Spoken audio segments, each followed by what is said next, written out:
On est tous bien conscients que la guerre relève d'horreurs sans nom, que l'on peut voir se déchaîner même aujourd'hui dans des conflits que l'on cherche parfois à oublier. Pourtant, on ne peut nier qu'il y a une certaine fascination générale pour le sujet. Il y a dans l'affrontement guerrier et ses violences une dramaturgie que l'on retrouve dans nos narrations, dans nos jeux, nos films, nos séries. Cette contradiction, je l'ai toujours eue en tête en nourrissant cette chaîne. Avec une question qui revient. Quelles sont les raisons qui nous poussent à étudier l'histoire de la guerre ? Et je ne pense pas être le mieux placé pour répondre.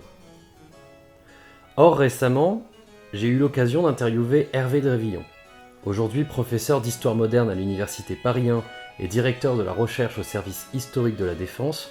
Plusieurs de ses livres m'ont servi de source, ou au moins d'inspiration pour des épisodes.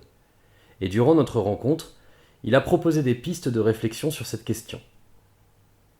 Parce que faire de l'histoire militaire, c'est étudier l'usage de la force au-delà de la guerre, notamment dans le maintien de l'ordre à l'époque moderne, où c'est essentiellement des forces militaires qui assurent le maintien de l'ordre, et même la naissance de la police.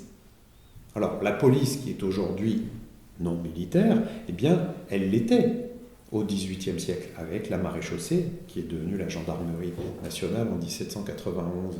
Et puis, dans la naissance du paradigme policier, eh bien, il y a beaucoup d'influences militaires, et notamment l'influence de ce qu'on appelle au XVIIIe siècle la petite guerre. Contrôler des espaces, contrôler des populations. Eh bien, toutes ces activités-là viennent de la petite guerre. Et donc, je crois que comprendre l'usage raisonné, maîtrisé de la force publique, c'est un enjeu intellectuel, mais aussi un enjeu citoyen. Parce que beaucoup de régimes, beaucoup de systèmes politiques se sont perdus dans un mésusage, dans un mauvais usage de la force publique. Et je crois qu'il y a là un enjeu citoyen. Et aujourd'hui, cet enjeu citoyen, on le voit très clairement. Les images du test du service national universel, par exemple, montrent bien des symboles et des codes militaires qui sont réemployés. Ce qui peut nous pousser à poser la question d'une militarisation de la société civile. Mais après les enjeux intellectuels et civiques, il ne faut pas oublier que l'histoire militaire a avant tout un intérêt militaire.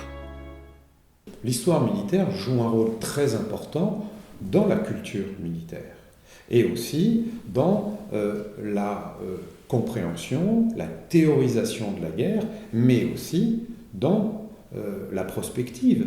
C'est-à-dire que lorsque les armées d'aujourd'hui s'interrogent sur ce que sera la guerre de demain, qu'elles sont obligées de préparer, la guerre ça s'anticipe, eh bien, comment est-ce qu'on anticipe l'avenir ? C'est souvent sur la base d'un raisonnement historique. C'est-à-dire qu'on étudie dans le passé jusqu'à aujourd'hui des dynamiques historiques que l'on a tendance à projeter dans l'avenir, à prolonger dans l'avenir. Donc, ce que l'on appelle aujourd'hui la prospective repose souvent sur une démarche fondamentalement historienne. Et je crois qu'il est important, justement, d'avoir conscience des enjeux épistémologiques, des enjeux scientifiques, de ce que l'on fait quand on fait de la prospective. Et la meilleure façon de réfléchir à la prospective, c'est de faire de l'histoire avec une conscience des enjeux et des méthodes de ce que l'on est en train de faire. Donc oui, je crois que l'histoire militaire a un rôle important, y compris dans l'évolution de l'outil militaire. Lorsqu'on préparait une campagne dans un espace, eh bien, on utilisait toute la documentation héritée des campagnes précédentes. Et donc, ça revient sur ce que je disais, sur la fonction civique, politique au sens très large du terme, de l'histoire. Ici, on comprend donc assez bien les intérêts militaires et politiques de l'étude de la guerre. Après, on n'est pas tous des colonels et généraux en train de prospecter pour connaître le futur de la guerre afin de s'adapter à ces nouvelles formes. Il peut y avoir quelque chose d'autre, quelque chose de plus personnel ? Quand même, il faut bien le reconnaître, l'histoire militaire, elle a ceci de... Alors, à la fois de fascinant, mais en même temps de troublant, de dérangeant, parce que ce dont on parle, c'est la violence, c'est le massacre, c'est des dizaines de milliers d'hommes qui se font face et qui vont s'affronter. Personnellement, j'ai vraiment un rapport très problématique avec la violence. Je ne la supporte pas. Je ne la supporte pas. Et c'est précisément pour cette raison que j'éprouve le besoin de la maîtriser intellectuellement. Bon, une fois qu'on a dit tout ça, on peut admettre qu'étudier l'histoire militaire a un intérêt en soi. Pourtant, ce n'est pas une évidence à toutes les époques. Regardez les magazines sur l'histoire militaire, les jeux de société, les jeux vidéo. Voyez comme la dernière saison de Game of Thrones a fait réagir quant à son absence de réalisme tactique. Le public français semble montrer un nouvel intérêt pour cette matière. Et l'évolution de cette chaîne ainsi que des commentaires qui y sont faits ne font que renforcer ce constat. Est-ce à dire que les contradictions évoquées au début ont été dépassées ? Ou bien ressentons-nous ce besoin intellectuel de maîtriser une violence ressentie ? Où il y a un véritable regain d'intérêt. Et alors, ce regain d'intérêt s'est amplifié dans le prolongement des attentats, à partir de 2015, parce que les Français ont découvert que même si les opérations se déroulent sur des théâtres extérieurs, elles ont des effets à l'intérieur, sur le territoire national, et puis sur le fait quand même qu'il y a la perception d'une conflictualité dans le monde qui rend quand même nécessaire le fait de comprendre les logiques de la guerre. Alors, mais là aussi ça se fait de façon assez paradoxale, parce que nous vivons quand même dans un monde qui nous donne l'impression d'être un monde dangereux, alors que par rapport aux critères passés, c'est un monde largement pacifié. Bon, je prends un seul indicateur. Il y a aujourd'hui dans le monde plus de gens qui meurent de suicide que de gens qui meurent sous l'effet de combats dans le cadre de conflits armés nationaux ou de conflits armés conflits armés internationaux ou non internationaux. Donc, si on prend ce simple critère, on aurait tendance à dire que le monde est beaucoup plus pacifié qu'avant. Mais ça n'a pas de sens de le dire comme ça, puisque ce n'est pas du tout la perception qu'on en a. C'est une dimension politique, par exemple. C'est un problème politique qui consiste à déployer les forces armées sur le territoire national, l'opération Sentinelle. C'est pas neutre comme affaire, et donc c'est important de le mettre en perspective. C'est clair que de ce point de vue, l'aspect civique apparaît pleinement. Savoir que la France est devenue, avec l'opération Sentinelle, le principal théâtre d'opération de l'armée française, force à se poser des questions. En France, la relation entre l'armée et la population n'a pas toujours été au beau fixe, à un tel point que, dans les débats politiques, cette relation porte un nom, le fameux lien armée-nation. Comprendre comment l'armée s'insère dans la société, c'est un sujet d'essence politique. Comment l'armée s'insère dans la République. Il y a eu des relations, parfois, il y a une véritable symbiose entre le fait militaire et la République, au moment de la Révolution française, en 1870, pendant la Première Guerre mondiale. La Première Guerre mondiale, il ne faut pas l'oublier quand même, c'est la première fois depuis plus d'un siècle qu'un régime survit à la guerre.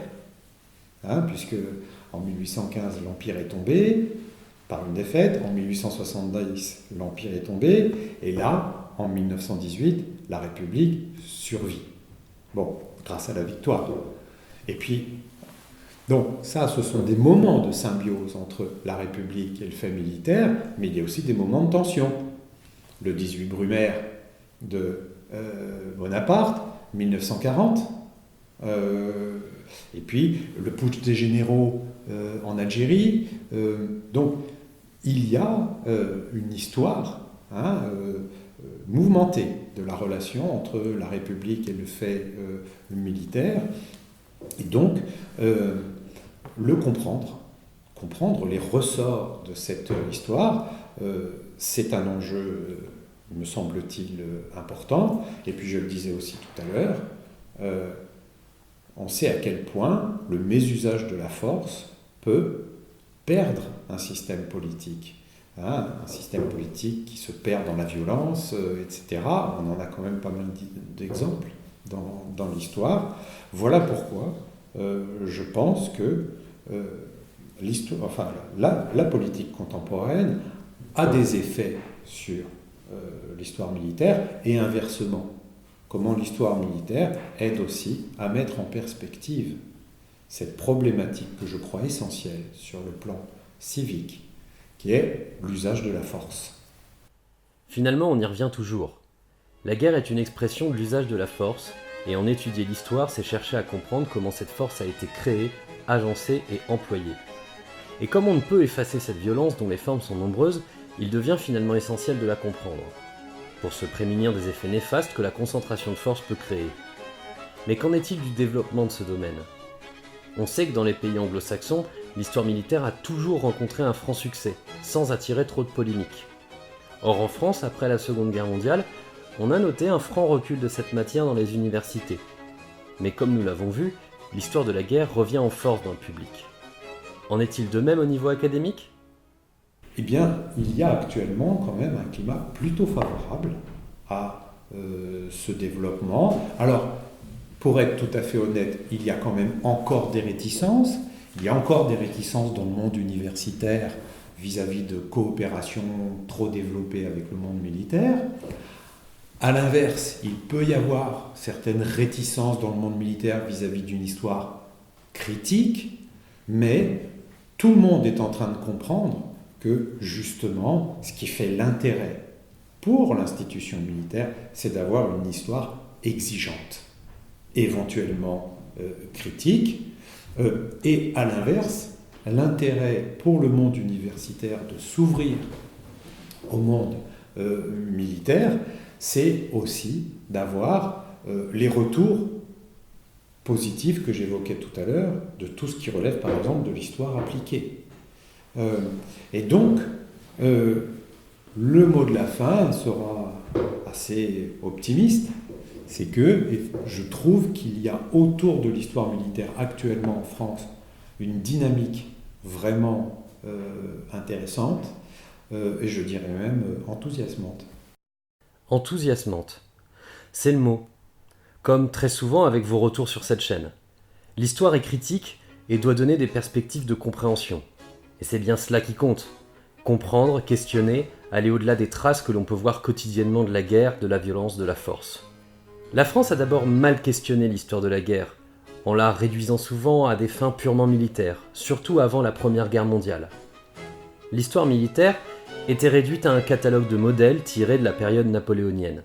Pourtant, en 1911, Jean Jaurès, dans son ouvrage L'Armée nouvelle, prônait déjà un élargissement de notre champ de réflexion, en particulier en histoire militaire.